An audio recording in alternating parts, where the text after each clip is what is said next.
How do? Happy New Year.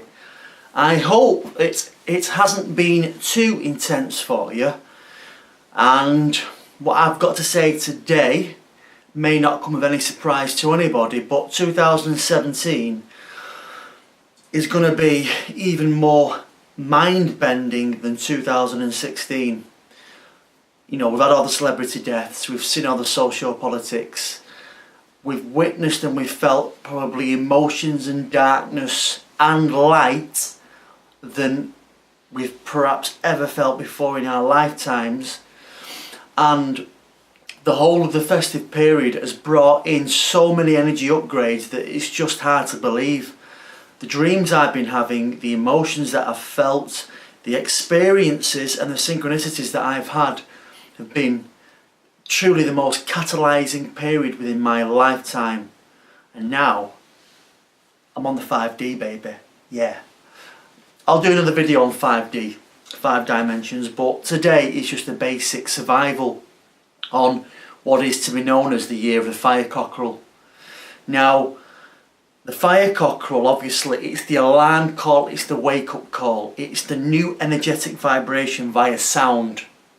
The way that is playing out now in the UK, which I noticed directly on New Year's Eve, yeah, is the spirit of John Bull and the Bulldog.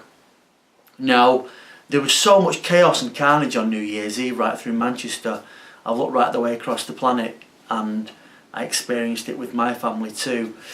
There's big flare-ups, and whatever has been trapped, whatever has been repressed about someone's personality is coming out big time. And the vibrations and the sound vibrations hitting planet Earth right now have been took to such an extent that the darkness within and the repressed feelings and emotions are now being forced to come out. Yeah? And that goes on so many different layers that it's not even funny to talk about, because there are certain people and certain entities which are and have had their time on planet Earth. But what does it mean for you?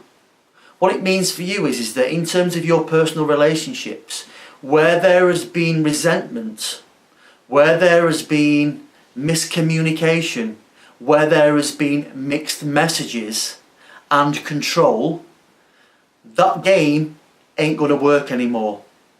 So when it comes to having direct confrontations and direct conversations, that is what's needed to release the shit, release the demons and get rid.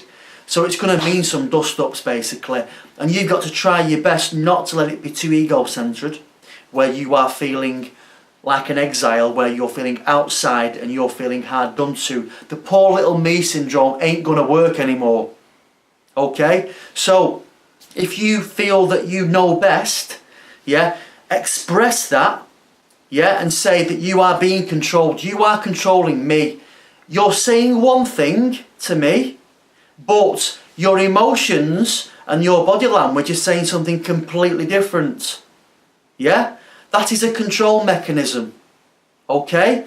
So, the Machiavellian controlling programs that we've been given by our parents and by our society and our community and government, they're running short.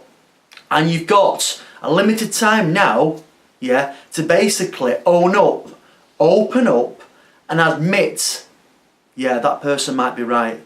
Or you've got a limited time now for the people that you love and you work with, yeah, to basically confront them in a safe space and say, those controlling mechanisms, those very limited ways of communication don't stand up anymore. Yeah? Humanity is being taken to the next level. Okay? And for that to happen, yeah, we must become aware of our own demons. We must become aware of the controlling factors which no longer apply. Yeah? And what we do is we say, okay, now I'm overwhelmed. Yes. I've got this stuff that is coming out of me. I don't understand it. What am I going to do? You might even be able to talk to anyone about it. What do? You ask for help. Yes, there is help available, and it's beyond this reality. I can tell you now, because I have changed dramatically, and it's something that's been a big part of my transformation. Okay, there are people. Okay, you ask for help. You create a safe space. You open up, open the chest. Yeah, we're being taken from solar plexus intelligence, or their lack of flight and survival, to the heart-based. So we need to open up, because a lot of us have developed these energetic constructs and protection walls around our heart chakra. Therefore, it's important that we open up for real and we stretch out, yeah, so you feel like you're being nailed to a cross, do you? That's what happened to Jesus Christ, yeah? We open up, get on the floor, stretch out and open our arms up, and we ask for help. There are a few exercises that you can just do anyway. If you get into a meditative space and you ask for help and you open up this heart chakra, you can bring in so much stuff through the left hand. The left receives, the right gives. It gives away. So the stuff can come through the left hand, through the heart, out of the right. Okay? This is where we admit that we don't know it all. We are humble little beings here, spiritual beings having a human experience, yeah? And there's a massive shift happening. It's very scary, it's very unnerving. The more you go with it, the easier it gets. Okay? We've got to engage the body, we've got to be aware of aches and pains around our body. Now these aches and pains may well be in the upper body here where we carry our stresses. If you can work just here, this is a pressure point here which releases a lot of emotional tension. That might be quite sore, have a play with that. Your lower back, your glutes, your legs, the backs of your knees. Be aware of your body. To be aware of your body, you need to detach more from the brain. The brain will go round and round and round and round all day long, and is only really interested in revolution, not evolution.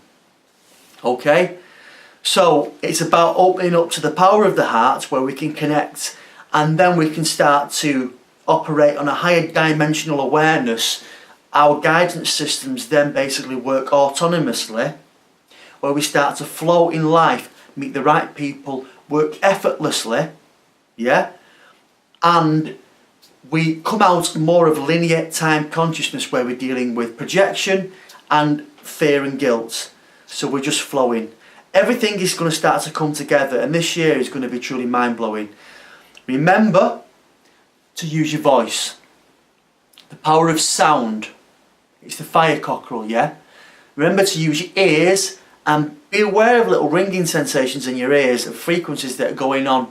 Use your voice to express yourself, speak your truth. If you can speak your truth through the heart, with compassion, with love, like Elvis, beautiful. You can reason with people when you do that, even though the message might be very, very ferocious and you're saying, I'm not taking it anymore. You can do it with the velvet glove of the heart, where you can engage with them face to face and say, no, I love you, I like you, but this isn't on anymore. If you do it with the ego, that's John Bull. That's the red rag to the bull. That's the ego, the separate self, the little me, and it's the guns out and we're having a dust up. We don't want that. Engage the heart, open up, flow. Yeah? Breathe. Feel the body. Feel, yes, create space and observe. Okay? I think that just about covers it today, but mate, it's going to be the sickest ride going, and if you ain't on board, you're just going to get smashed by a tsunami of intense solar love, you know what I mean? So don't try to process things too much cognitively. I'm going to say this jokingly, but intellectualism is dead. Okay?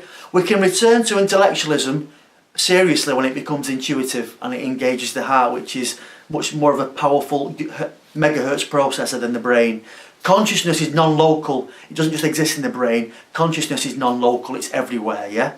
And the more you engage with your body and feelings, the more rounded and intuitive you will become.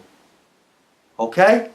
So, if you have any more questions, if you want to talk about any techniques about how you can ride this in a much more effortless way, get in touch. In the meantime, breathe and feel and just flow. Say your shit, man. Get it off your chest, man, because this is the time. Alright, I love yous.